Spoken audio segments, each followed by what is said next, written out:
Hello दोस्तों, आप सब लोग कैसे हैं? बढ़िया होंगे। मैं उत्तम कुमार आप सभी के लिए राष्ट्रपति से संबंधित इम्पोर्टेंट आर्टिकल्स सभी के बारे में आज हम लोग पढ़ेंगे। तक जितने भी आर्टिकल हैं राष्ट्रपति के संबंधित में, उनके बारे में आज हम लोग संक्षेप में विवरण पढ़ेंगे। ठीक है। यदि आप लोग चैनल पर पहली बार आए तो चैनल को लाइक करें, दोस्तों तक शेयर करें तथा सब्सक्राइब के साथ साथ बेल आइकन को भी दबा लें। ठीक है। जिससे क्या होता है कि जब कोई हम लोग वीडियो डालते हैं तो उसका नोटिफिकेशन आपके पास पहुंच जाता है। ठीक। जैसा कि आप लोग जान चुके हैं कि यूपीएससी की न्यू वैकेंसी 4,543 वैकेंसी जो आई है, ठीक है, उनसे भी संबंधित यह क्लास है। और यूपीएसएससी जो पेट है जो कराने जा रही हैं, उनसे भी संबंधित जो है यह टॉपिक है। ठीक है। उसमें भी राष्ट्रपति के बारे में हमको पढ़ना है। तो यदि आप लोग चैनल पर पहली बार आएँ तो चैनल को लाइक कर लें, और पीडीएफ के लिए टेलीग्राम ग्रुप जो हमारा वर्ल्ड वाइड क्लासेस 2533 है, इसे भी लाइक कर लें। ठीक है। व्हाट्सएप नंबर है जो हमारा, इससे आप संपर्क में जुड़ सकते हैं। चलिए वीडियो को हम लोग शुरू करते हैं। तो भारतीय संविधान में राष्ट्रपति से संबंधित प्रावधान अनुच्छेद 52 से अनुच्छेद 78 तक वर्णित है। कितने तक वर्णित है? तो अनुच्छेद 52 से अनुच्छेद 78 तक वर्णित है। ठीक है। अब हम लोग इनके बारे में बारी बारी से पढ़ेंगे। तो राष्ट्रपति से संबंधित प्रमुख अनुच्छेद, इनके बारे में हम लोग पढ़ेंगे। ठीक है। अब देखते हैं। सबसे पहले देखो लिखा है अनुच्छेद विषय आर्टिकल्स सब्जेक्ट 52 से 78। ठीक है। आगे देखेंगे। अनुच्छेद 52 भारत में एक राष्ट्रपति होगा। अनुच्छेद जो 52 है वो क्या कहता है कि भारत में एक राष्ट्रपति होगा। अनुच्छेद 53 कहता है राष्ट्रपति के पास कार्यपालिका शक्ति निहित होगी। क्या होगी? तो कार्यपालिका शक्ति निहित होगी राष्ट्रपति के पास, यह कहता है अनुच्छेद 53।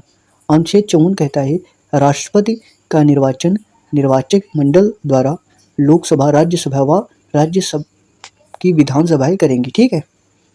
कौन क्या कहता है अनुच्छेद 54? तो राष्ट्रपति का निर्वाचन होगा, निर्वाचन मंडल द्वारा होगा। किसके द्वारा होगा निर्वाचन? तो निर्वाचन मंडल द्वारा होगा। जिसमें कौन कौन भाग लेगा? तो लोकसभा लेगी भाग, राज्यसभा भाग लेगी व राज्य विधानसभाएं भाग लेंगी। ठीक है। नेक्स्ट हम लोग देखते हैं अनुच्छेद 55। तो अनुच्छेद 55 के अंतर्गत राष्ट्रपति के निर्वाचन की प्रक्रिया है। किसकी प्रक्रिया है? तो राष्ट्रपति के निर्वाचन की प्रक्रिया है।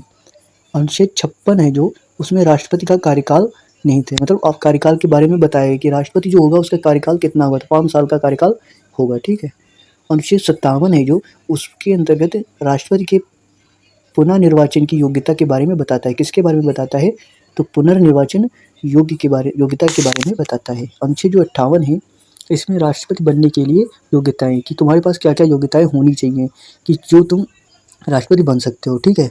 अनुच्छेद जो 59 है हमारा, इसके अंतर्गत राष्ट्रपति के पद पर अधिकार और प्रतिबंध, क्योंकि राष्ट्रपति जो होगा उसके पास क्या उसके पद होगा, उसके पास क्या क्या अधिकार होंगे और वह कौन कौन से प्रतिबंध लगा सकता है। ठीक है। तो इसके बारे में बताया गया है। अनुच्छेद जो 60 है वह राष्ट्रपति द्वारा पद की शपथ के बारे में बताता है। अनुच्छेद 61 है जो, वह राष्ट्रपति पर महाभियोग चलाने की प्रक्रिया है। राष्ट्रपति पर हमको उसको हटाना हो तो कैसे हटाएंगे? तो महाभियोग के द्वारा हटाएंगे। ठीक है, राष्ट्रपति को। अनुच्छेद जो 62 है वो बता रहा है रिक्त पर राष्ट्रपति का पुनः निर्वाचन, यानी रिक्त पर राष्ट्रपति का पुनः निर्वाचन करना हो तो क्या करेंगे? तो हम लोग क्या करते हैं? फिर से चुनाव लड़वाते हैं ना, यदि कोई पद खाली होता है। अब देखते हैं हम लोग अनुच्छेद 63। तो अनुच्छेद 63 बताता है उपराष्ट्रपति का पद, यानी उपराष्ट्रपति जो होगा उसका भी पद होगा हमारे भारत में। कौन बताता है? तो अनुच्छेद 63 बताता है। अनुच्छेद 64 है जो, राष्ट्रपति का राज्यसभा के सभापति के रूप में कार्य करना। ठीक है। अनुच्छेद 65 बताता है राष्ट्रपति अनुपस्थित होने पर उपराष्ट्रपति कार्यभार संभालेंगे। वेरी इंपॉर्टेंट पॉइंट है जो यह बार बार पूछा जाता है कि यदि राष्ट्रपति अनुपस्थित है या अनुपस्थित होने पर है, ठीक है, तो उस अवस्था में यदि वहाँ की जो राष्ट्रपति की कुर्सी खाली है, उसकी जो सीट खाली है, तो वहाँ का कार्यभार कौन संभालेगा? तो कौन संभालेगा? उपराष्ट्रपति कार्यभार संभालेगा। ठीक है। या किस अनुच्छेद में कहा गया? तो अनुच्छेद 65 में कहा गया है। अनुच्छेद जो 70 है हमारा, यह बताता है राष्ट्रपति के कर्तव्यों के निर्वहन हेतु संसद को अधिकार, कि राष्ट्रपति के जो कर्तव्य होंगे वह निर्वाह करेगा। और किससे करेगा? तो संसद के अधिकार को करेगा। ठीक है। इसके बारे में कौन बताता है? तो अनुच्छेद 70 बताता है। अनुच्छेद जो 72 बताता है राष्ट्रपति द्वारा दंड माफी, दंड स्थगन, दंड कम करना, यह कौन बताता है? तो अनुच्छेद 72 बताता है। जैसे कि कोई अपराधी है, उसको सजा हुई तो उसकी सज़ा माफ़ करवानी है तो किसके बाहर हम लोग जाते हैं? राष्ट्रपति के पास जाते हैं। यदि उसकी फांसी कैंसिल करानी है तो किसके पास जाते हैं? वो राष्ट्रपति के पास जाते हैं। ठीक है। अनुच्छेद जो 74 है यह बताता है राष्ट्रपति को सहायता और सलाह देने के लिए मंत्रिपरिषद, यानी राष्ट्रपति है जो, उसके पास क्या होनी चाहिए? सहायता के लिए, सलाह के लिए क्या होनी चाहिए? एक मंत्रिपरिषद होनी चाहिए। यह कौन सा अनुच्छेद बताता है? 74 बताता है। ठीक है। अनुच्छेद 75 बताता है मंत्रिपरिषद की नियुक्ति और उनके कार्यकाल से संबंधित प्रावधान। मंत्रिपरिषद की नियुक्ति होगी और उनके कार्यकाल से संबंधित प्रावधान कौन बताता है? तो अनुच्छेद 75 बताता है। अनुच्छेद 76 बताता है अटॉर्नी जनरल की नियुक्ति राष्ट्रपति द्वारा होगी। किसके द्वारा होगी? अटॉर्नी जनरल की नियुक्ति तो राष्ट्रपति के द्वारा होगी। अनुच्छेद 77 बताता है केंद्र सरकार के कार्यों को राष्ट्रपति के नाम पर किया जाना है। ठीक है।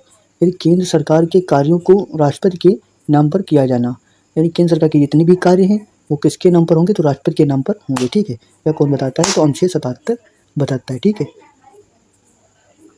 अनुच्छेद जो 78 है यह बताता है प्रधानमंत्री का राष्ट्रपति को जानकारी देना अनिवार्य है। यदि कोई भी प्रधानमंत्री है तो उसको राष्ट्रपति जो होगा उस हमारे वहाँ का, उसको जो कोई भी जैसे जानकारी है ना तो उसको देना अनिवार्य है। कोई भी कार्य करो तो उससे पहले उसको बताना अनिवार्य है। किसको? तो प्रधानमंत्री को, या यदि राष्ट्रपति को। यह